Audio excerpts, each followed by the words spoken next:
In this video, we will see about exception handling. So how to handle the exceptions and how to create the custom expecting exceptions. So these are the topics that we are going to see in this session. So exception handling. So first, what do you mean by exception? So exception is an error that occurs during the execution of the program that will affect the normal flow of a program. It will disrupt the normal flow of a program. So it's a similar to a error that will occurs during execution, that is called as a exception. So there are some kind of exceptions. So far we have solved so many programs. So in those programs we have came across these types of errors. So there are some types of exceptions are file not found error. So if the file that we are specifying is not found in the same directory or in the specified path, it will display the file not found error. So this is one kind of exception. Another second thing is zero division error. That means if any value is divided by zero, the answer is infinity. So that cannot be processed in Python programming. Instead, it will display an error called as zero division error.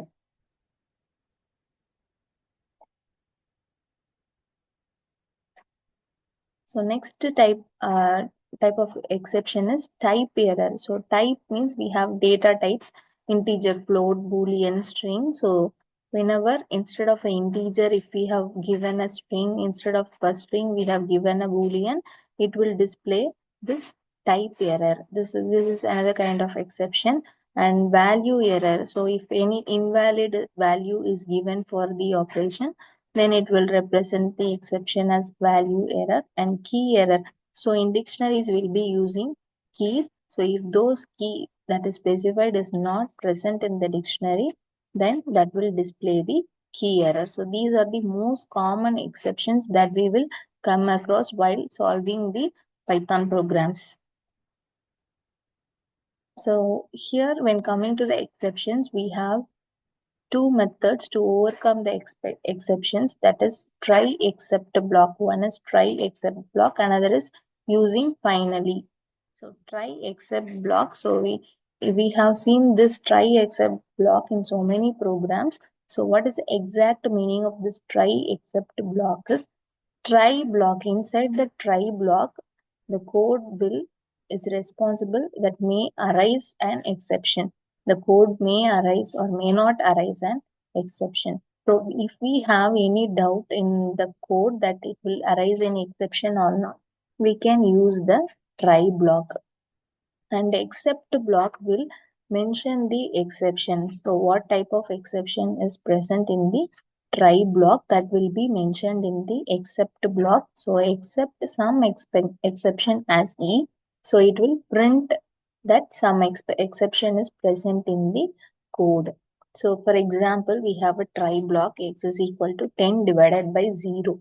So it is a zero division error. This code may have exception. So we have the doubt. So we are using the try block. So as per we thought, so this is a creates an exception called zero division error. So this except block will print it as a error as E. Error comma E. E will be zero division error. So the output is error colon zero division error. So this is try except block that will be used in the exception handling. And next is finally. So this finally block, it will execute the code regardless of whether an exception occurs or not. Even if the exception does not occur, this finally block will execute. So we have a try block and except block. So if the exception is present, this except block will print the exception. Otherwise, finally, so even if it is not present also, the finally block will execute and it will print as closing the file dot close. So this finally block will execute at any time irrespective of the presence of an exception. So these are the two important blocks that is present in the exception handling. So next is creating custom exceptions. How to create the custom exceptions.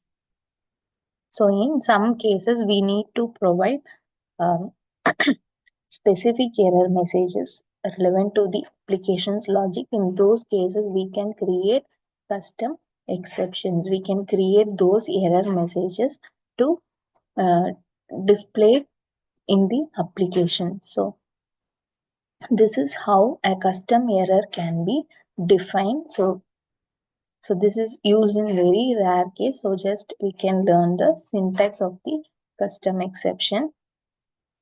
And here we are creating a exception called as negative value error. So we have created a class called negative value error inside that exception. So we have defined if x less than 0, then raise an exception. So we have also a try except block. So in the try block, we have check value -5. So check value block will execute. It will check for -5 less than 0. So it raises a negative value error that will be printed in the except block. So this is how we can create the custom exceptions. So we will see how to handle the exceptions using Python, followed by assignments on file handling and exception handling. So try to these two assignments so that for a better understanding of the file and exception handling. Now we'll move on to the hands-on practice on exception handling.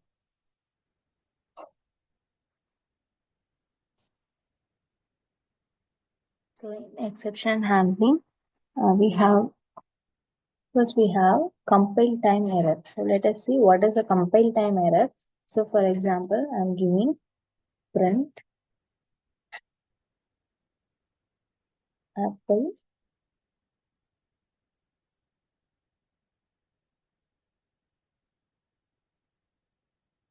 print orange,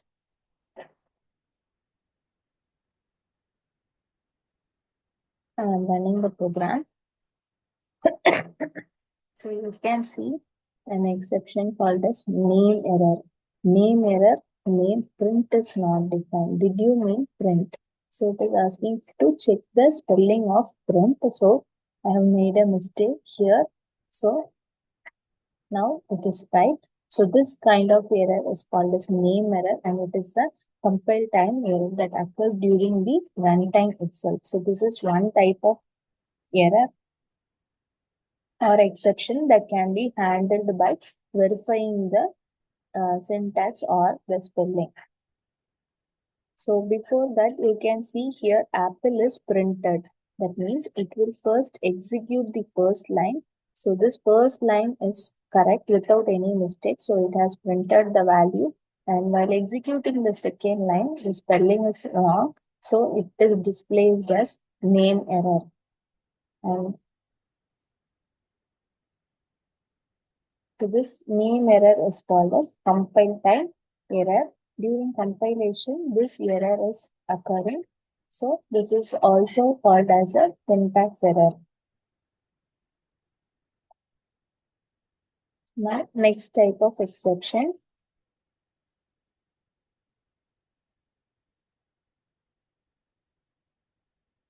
A equal to 10, B equal to 20, print A plus B.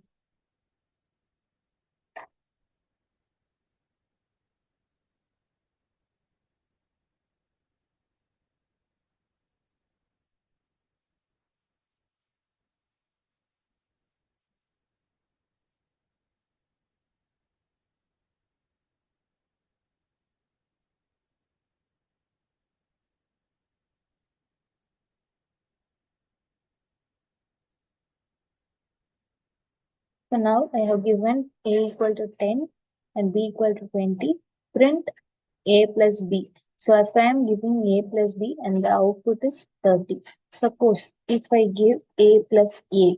So what will happen? A plus A means 10 plus 10. That should be 20. So my output is 20.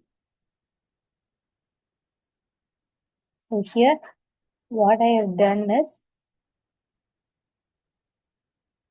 if I am giving two numbers, I have to utilize these two variables also. So this is called as a logical error. Even though you don't get a error message here, this will be a logical error.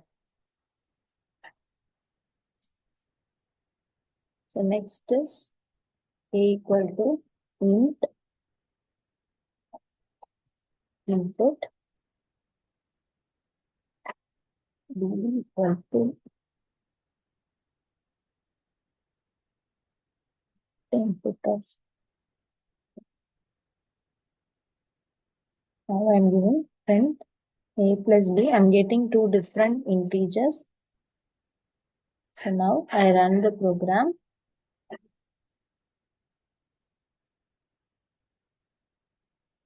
So I don't have any error here.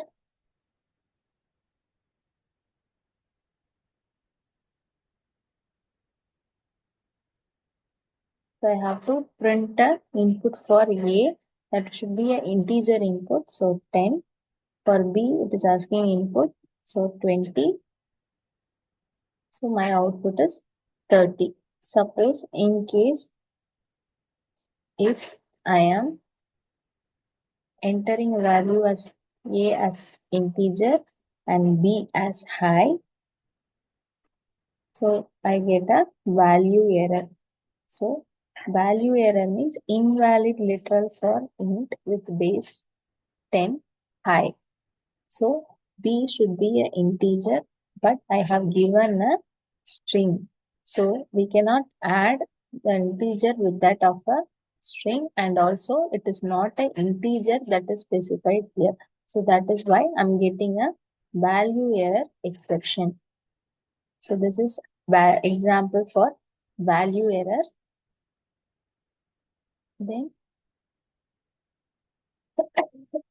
so these type of value errors are called as runtime errors. So the program is running here, but in between we have a error. So that is a runtime error. So we can able to rectify this runtime error by handling the exceptions, but we cannot. We are responsible for the compile time error. This runtime errors cannot be rectified if we are careless, and we have to rectify this runtime error. It is possible to rectify this runtime error by some careful checking and giving proper inputs and syntaxes.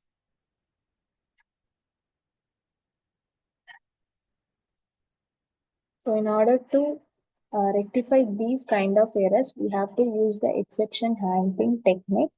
So in the same program, we can use the try block. Try You can use the try except block to handle this kind of exceptions.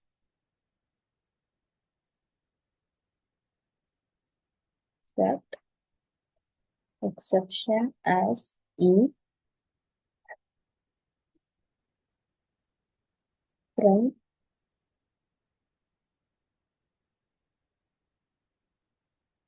value error,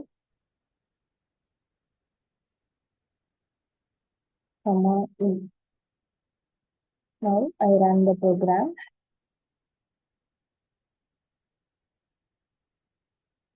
Now I am giving A and I am giving high for B.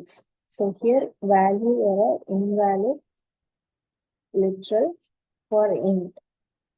So here it has printed value error. So in this format I have given, that is printed here, and then comma E. So in this E, this kind of exception is stored. So whatever exception is stored in E, that will be displayed here. So invalid literal. So this has been stored in E, and it has been displayed along with the value error. So by this kind of handling, we can handle this value error exception.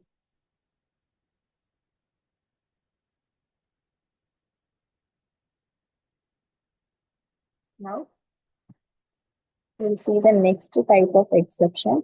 So I'm removing the data type here, integer data type here. And I'm just getting the input in any format, any data type. So I'm running the exception here. So I have to give the input for A, hi, bye. Now, so print A plus B. So A plus B means this, since it is a string, both the strings have been concatenated. So in the try block, there is no exception occurred. Therefore, the output gets printed and there is no exception. So this message, we did not get this message due to the absence of exception. Suppose I'm creating an exception here. Run.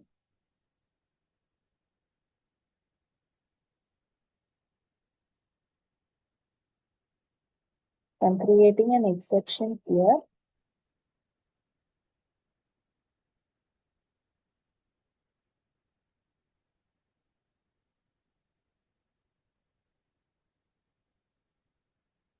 So A equal to input out. So 5, B is 10, 5, 10. So this 10 has been taken as a string. So both the strings have been concatenated.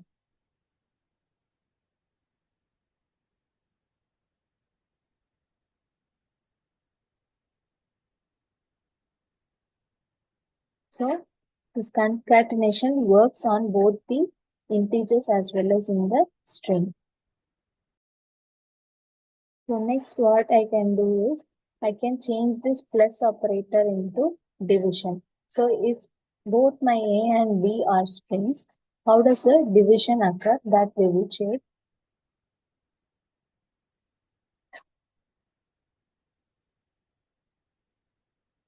So here I change this plus operator into division. Now I run the program. So A is equal to 5 and B is 10. So once I give enter, we have value error. So we have a value error again. The exception is unsupported operand type yes for str, string and string. String and string cannot be getting divided. So this is an unsupported operand type. So this is an example of type error. So since we have given value error in the print statement, it has printed as value error, but it is actually a type error. So these kind of exceptions can be handled by thorough checking and verification of the program and giving proper format and syntax in the input side. So this is how you can handle the exceptions that is created during the execution of the program. So these are the some of the exceptions and some of the exception handling techniques.